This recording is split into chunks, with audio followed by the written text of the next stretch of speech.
Hello दोस्तों, आज की इस वीडियो में हम लोग देखेंगे कि आईटीआर यू अपडेटेड रिटर्न कैसे फाइल किया जाता है। जिन भी लोगों का आईटीआर लास्ट ईयर का मतलब 24-25 का नहीं फाइल किया है, उनको फाइल करना है, वो मिस हो गए हैं, तो वो लोग कैसे फाइल कर सकते हैं, तो इस वीडियो में हम लोग डिटेल में देखेंगे। आप लोग ये वीडियो लास्ट तक देखिए, क्योंकि इस वीडियो के बाद आपको कोई वीडियो देखने की ज़रूरत नहीं पड़ेगी। तो सबसे पहले हमें आईटीआर यू फाइल करने के लिए हमें गवर्नमेंट की इनकम टैक्स पोर्टल पे ऑफिशियल साइट पे आना पड़ेगा। जैसे ही आप लॉगिन करके आ जाएँगे, यहाँ पे ई फाइल का ऑप्शन दिखेगा। यहाँ पे income tax return file income tax return पे हमें क्लिक करना है। दोस्तों, हम आईटीआर यू अपडेटेड फाइल कर रहे हैं, हम लोग ऑनलाइन नहीं फाइल कर सकते, उसके लिए हमें ऑफलाइन यूटिलिटी डाउनलोड करना पड़ता है और उसके बाद ही हम लोग आईटीआर यू अपडेटेड फाइल करते हैं। तो सबसे पहले हमें असेसमेंट ईयर सिलेक्ट करना है, जिस भी ईयर का हमें ITR you updated return file करना है। तो मैं यहाँ पे असेसमेंट ईयर 25-26 सिलेक्ट करता हूँ और यहाँ पे 139(8)(a) अपडेटेड रिटर्न सिलेक्ट करता हूँ और यहाँ पे ये ऑप्शन 44(a) पॉलिटिकल पार्टी का है, तो हमें यहाँ पे नो करके हमें जो भी आईटीआर फॉर्म की यूटिलिटी चाहिए, उसको हमें सिलेक्ट करना है। मैं यहाँ पे नॉर्मल सैलरी का ITR you updated return file कर रहा हूँ, तो मैं आईटीआर 1 सिलेक्ट करके कंटिन्यू पे क्लिक करता हूँ। और उसके बाद कन्फर्म पे क्लिक करता हूँ। जैसे ही हम लोग इस पेज पे आ जाएँगे, तो यहाँ पे हमें साइड में एक ऑप्शन मिलता है इन्फॉर्मेशन का। ऑफलाइन यूटिलिटी जिसमें प्री फिल डेटा होता है और एक यूटिलिटी जिसमें प्री फिल डेटा नहीं होता। Prefill data in the sense आपके इनकम टैक्स के फर्स्ट हम लोग मैनुअली जो डिटेल्स एंटर करते हैं, नेम, पैन सब कुछ, वो यहाँ पे ये second column click here prefill data पे हमें मिल जाएगा। तो हम लोग यहाँ पे क्लिक हियर पे क्लिक करेंगे, जो कि प्री फिल डेटा होता है। तो हम लोग क्लिक हियर पे क्लिक करते हैं और हम लोग एसेसमेंट के लिए सिलेक्ट करते हैं और डाउनलोड करते हैं, तो हमें उसकी जेसॉन फाइल डेटा मिल जाता है। तो हम लोग वो जेसॉन यहाँ से कॉपी करके हमारा जो भी फ़ोल्डर है डेस्कटॉप पे हम उसे वहाँ पे सेव कर देंगे। जैसे ही हम लोग जेसॉन फाइल डाउनलोड कर लेंगे, हमें अब यूटिलिटी डाउनलोड करनी है। यहाँ पे हमें क्लिक हियर पे क्लिक करके यूटिलिटी डाउनलोड करना है और यूटिलिटी के लिए यहाँ पे हमें फॉर्म के आईटीआर के फॉर्म दिखेंगे। हमें जिस भी फॉर्मेट की यूटिलिटी चाहिए वो हम लोग सिलेक्ट करेंगे। मैं यहाँ पे आप देख सकते हो आईटीआर 1 की यूटिलिटी डाउनलोड कर रहा हूँ, यूटिलिटी एक्सेल बेस, तो मैं ये डाउनलोड कर लूँगा। जैसे ही हम लोग JSON file and utility download कर लेंगे, तो यूटिलिटी डाउनलोड करने के बाद हमें सबसे पहले काम जो करना है, जो भी हमारी यूटिलिटी है ओपन करके जो हमने जेसन फाइल डाउनलोड की थी, यहाँ पे वो इंपोर्ट करनी है। यहाँ पे इंपोर्ट प्रीफिल करेंगे।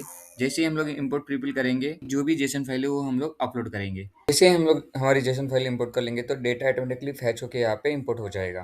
ठीक है, इसमें अदर सोर्स का जो भी इंटरेस्ट है वो भी यहाँ पे फैच हो जाएगा। ओके, तो हम लोग अभी सीधा चलेंगे, जो भी हमारी डिटेल्स एंटर करनी है, हमें वो एंटर करने के लिए हमें क्या क्या एंटर करना है वो देख लेंगे।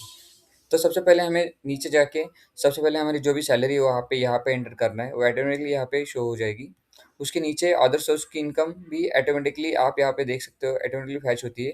आप एआईएसटीएस के थ्रू एक बार मैच कर लेना और उसके बाद सीधा हमें ऊपर चलना है और वैलिडेट करके नेक्स्ट पे क्लिक करना है। जैसे हम लोग नेक्स्ट पे क्लिक करेंगे, हम लोग पार्ट ए जेन 139 पे आएँगे।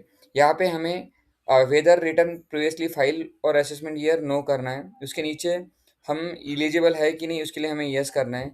उसके नीचे यहाँ पे आपको ऑप्शन मिलेगा, आप रिटर्न क्यों फाइल कर रहे हैं, तो हमने प्रीवियस रिटर्न नहीं फाइल किया, इसलिए रिटर्न प्रीवियसली नॉट फाइल पे क्लिक करेंगे। तो वहाँ पे एक ऑप्शन आता है, are you filing updated return during the period, तो हमें यहाँ पे हमारा पीरियड सिलेक्ट करना है कि कितने पीरियड के बीच में वाला हम लोग चूज़ कर रहे हैं। तो असेसमेंट ईयर होने के बाद में 24 मंथ के बाद और 36 मंथ के पहले का पीरियड है बीच में, उसमें मैं रिटर्न फाइल कर रहा हूँ, इसलिए मैं ये सिलेक्ट कर रहा हूँ। तो उसके बाद हम लोग सीधा चलेंगे यहाँ पे वैलिडेट करके नेक्स्ट पे क्लिक करके टीडीएस पे। जहाँ पे आप देख सकते हो, आपने जो भी टैक्स पे किया रहेगा तो यहाँ पे वो शो होता है। तो हमारे केस में कुछ भी हमने टैक्स नहीं पे किया, तो हम लोग वैलिडेट करके फिर से नेक्स्ट पे क्लिक करके आगे टीसीएस के कॉलम में जाएँगे। वैसे ही हमें यहाँ पे हमें देखना है कि हमारा टीसीएस कुछ है क्या नहीं है, तो वैलिडेट करके नेक्स्ट करके आगे बढ़ना है हमें। हमारा नेक्स्ट कॉलम आता है टैक्सेस पेड एंड वेरिफिकेशन। तो इस केस में यहाँ पे आपको शो करेगा, आपकी जो भी लेट फ़ी है वो आपको यहाँ पे बनी हुई दिखेगी। तो यहाँ पे आपको और एक ऑप्शन शो करेगा कि आपकी बैंक डिटेल्स दिखेगी। फिर हमें प्लेस एंटर करके फिर से वैलिडेट करके नेक्स्ट क्लिक करना है। नेक्स्ट पे क्लिक करने के बाद हमारे सामने ऐसा पार्ट बी एटीआई ओपन होगा। तो इसमें हमारी जो भी ग्रॉस की इनकम थी सैलरी की, वो यहाँ पे हमें एंटर करनी है। उसके बाद अदर सोर्स का इनकम जो भी था वो हमें यहाँ पे एंटर करना है। वहाँ पे इसके बाद टोटल इनकम यहाँ पे आ जाएगी। यहाँ पे आप देख सकते हो आपकी लेट फ़ी जो भी बनती है, तो वहाँ पे वो आपको शो करेगी। इफ़ नहीं शो करी तो आप इनकम डिटेल्स में आके यहाँ पे कैलकुलेट टैक्स पे क्लिक करके वहाँ पे शो करवा सकते हो। कैलकुलेट टैक्स पे क्लिक करने के बाद यहाँ पे आपको ₹1000 लेट फ़ी आपको शो करेगी, ठीक है? तो उसके लिए हमें सबसे पहले जो लेट फ़ी है उसका चालान का पेमेंट करना पड़ेगा। चलो तो चलिए देखते हैं। दोस्तों कि जैसे कि मैंने बोला था कि इनकम टैक्स पे आईटीआर अपडेटेड यू फाइल करने के लिए हमें लेट फ़ी पे करना पड़ता है। हम लोग विदाउट फ़ी पेमेंट रिटर्न नहीं फाइल कर सकते, तो हमें लेट फ़ी पे करने के लिए यहाँ इनकम टैक्स पोर्टल पे लॉगिन करके आना है। लॉगिन करके आने के बाद यहाँ पे ई फाइल का ऑप्शन दिखेगा, वहाँ पे क्लिक करके ई पे टैक्स पे क्लिक करना है। जैसे ही आप फाइन करेंगे यहाँ पे आपको 2 ऑप्शन अब दिखेंगे, एक करंट आया है उसके हिसाब से और जो लास्ट कोड चल रहा था उसके हिसाब से। तो हम लोग लास्ट ईयर का फाइल करें तो हम लोग लास्ट ईयर का जो भी कोड था तब तब उस हिसाब से 1961 को सिलेक्ट करके कंटिन्यू क्लिक करेंगे। जैसे ही कंटिन्यू पे क्लिक करेंगे यहाँ पे हमें एक नया ऑप्शन दिखता है न्यू पेमेंट का, तो वहाँ पे क्लिक करना है।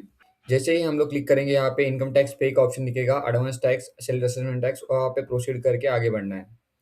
जैसे ही हम लोग प्रोसीड करेंगे हमें हमारा फाइनेंशियल ईयर मतलब असेसमेंट ईयर सिलेक्ट करना है। मेरा असेसमेंट ईयर 25-26 था तो मैं वो सिलेक्ट करूँगा और मैं सेल्फ असेसमेंट टैक्स 300 का ये जो कोड है वहाँ पे सिलेक्ट करके कंटिन्यू पे क्लिक करूँगा। जैसे ही कंटिन्यू पे क्लिक करूँगा तो हमें लेट फ़ी लगने वाली है ₹1000, 5 लाख के अंदर इनकम है इसके लिए, तो मैं ₹1000 वो लेट फ़ी वहाँ पे एंटर करके कंटिन्यू करता हूँ। जैसे ही मैं कंटिन्यू करूँगा यहाँ पे आप कोई भी बैंक का ऑप्शन चूज़ करके पेमेंट कर सकते हो। आप यहाँ पे पेमेंट कर देना और उसके बाद पेमेंट होने के बाद फिर पेमेंट करने के बाद आपका चालान जनरेट होगा और चालान में बीएसआर कोड, चालान कोड और अमाउंट रहता है और डेट रहती है, वो हमें लगने वाली है। वो कैसे एंटर करते हैं हम लोग देखते हैं। तो दोस्तों हमने टैक्स का पेमेंट करने के बाद आपको यहाँ पे उसकी डिटेल सेंड करनी है, BSR code, date of deposit, serial number and ये। तो यहाँ पे आपने 1000 एंटर करने के बाद आपको ऑटोमेटिकली यहाँ पे 0 शो करेगा। इफ़ मैं यहाँ पे 1000 नहीं सेलेक्ट करता हूँ, मतलब यहाँ पे निकल देता हूँ, तो वहाँ पे मेरे को वो पेमेंट दिखाएगा 1000 लेट फ़ी पे किया है, इसलिए वो वहाँ पे 0 टैक्स दिखाएगा। उसके बाद हमें सीधा करना है वैलिडेट और नेक्स्ट पे क्लिक करके यहाँ पे आना है और यहाँ पे जनरेट जेसॉन पे क्लिक करना है। जैसे ही आप लोग जेसॉन पे क्लिक करेंगे आपकी जेसॉन जनरेट हो जाएगी और आपको जिस फ़ोल्डर में सेव करना है उस फ़ोल्डर में आप सेव कर सकते हो। 4th स्टेप आती है उसको इनकम टैक्स पोर्टल पे अपलोड कैसे करते हैं। तो चलो तो चलते हैं हम लोग वीडियो में देखते हैं कि इनकम टैक्स पोर्टल पे जेसॉन फाइल को कैसे अपलोड करते हैं। सबसे पहले हमें इनकम टैक्स पोर्टल पे लॉगिन करके आना है और यहाँ पे ई फाइल पे टैक्स यहाँ पे क्लिक करके इनकम टैक्स रिटर्न और फाइल इनकम टैक्स रिटर्न पे क्लिक करना है। जैसे ही हम लोग वहाँ पे क्लिक करेंगे यहाँ पे हमें जो भी हमारा फाइनेंशियल ईयर और असेसमेंट ईयर है उसको सिलेक्ट करना है। मेरा असेसमेंट ईयर ये था 25-26। मेरा आईटीआर अपडेटेड रिटर्न है, मैं अपडेटेड रिटर्न सिलेक्ट करूँगा। यहाँ पे हमें नो करना है और यहाँ पे हमें आईटीआर 1 को सिलेक्ट करना है। जो भी हमारा आईटीआर रहेगा उसको हमें सिलेक्ट करना है और कंटिन्यू पे क्लिक करना है। जैसे ही हम लोग कंटिन्यू पे क्लिक करेंगे हमारे सामने ऐसा एक अटैचमेंट आएगा जहाँ पे हमने जो जेसन फाइल बनाई है वो हमें यहाँ पे अपलोड कर देनी है। जेसन फाइल अपलोड होने के लिए टाइम लेगा, वो कुछ एरर रहेगा तो वैसे दिखाएगा, लेकिन हमारे केस में कोई एरर नहीं रहेगा, इसलिए वो ऑटोमेटिकली फाइल हो जाएगा और उसके बाद हमें प्रोसीड टू वेरिफिकेशन पे क्लिक करना है।